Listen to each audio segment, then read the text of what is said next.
தென்பழனி மலை மேலே தண்டபாணி கோலத்திலே கண்குளிர கண்டு விட்டால் போதுமே என்றும் கருத்தில் உந்தன் அருள் வடிவம் தோன்றுமே.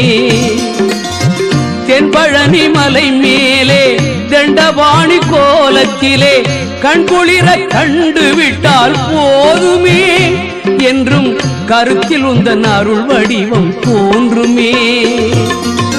உள்ளத்திலே நீ இருக்க உன்னை நம்பி நான் இருக்க வெள்ளிமலையான் மகனே வேலையா என் வாழ்வு வளம் காண கடைக்கண் பாரையா கடைக்கண் பாரையா.